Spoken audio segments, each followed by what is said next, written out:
Thursday is Youth Day, but young people in KwaZulu-Natal say there's not much to celebrate. They say there's little hope of a brighter future for them. Here's eNCA's Lethiwe Mdluli, who caught up with some young people in the province.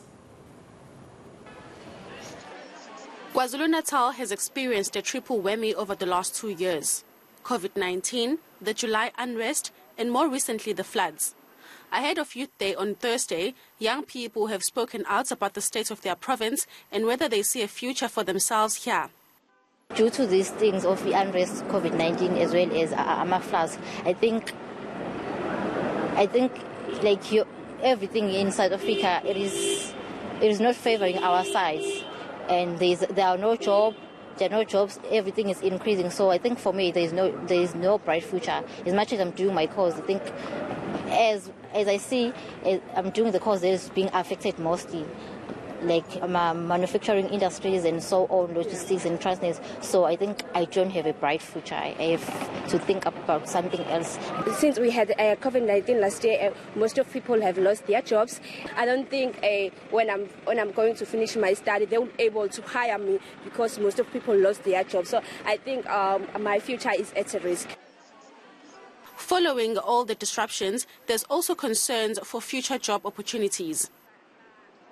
We as young people study and graduate, but still it becomes difficult to find employment since jobs are not much available as they should be.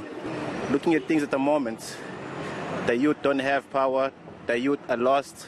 The government is feeding us programs that only mislead the youth, giving us programs that give us a false reality. Meanwhile, on the ground, it's a different reality. To survive, many are now looking at starting their own businesses.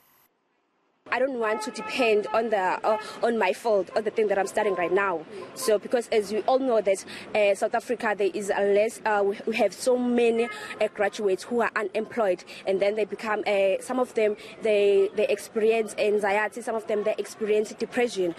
So I saw that I thought I should do something differently. Matriculants also shared their views. It's been a difficult 2 years with disruptions to schooling. Some are hoping for the best.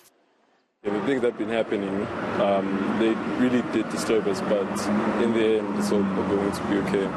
Some are pushing through, some are throwing in the towel, but I always encourage them to push themselves to the end, and to not give up, because giving up is not an option.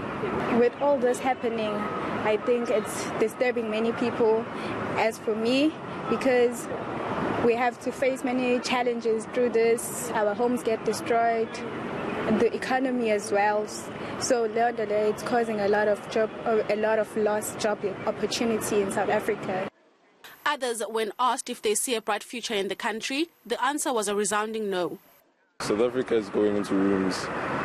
The world is collapsing as it is, and as youth, I don't think living in South Africa is really an option at this stage. Youth Day will be celebrated under the theme promoting sustainable livelihoods and resilience of young people for a better tomorrow. But for the youth of KZN, this seems like an impossible dream. Lethiwe Mdluli, Durban.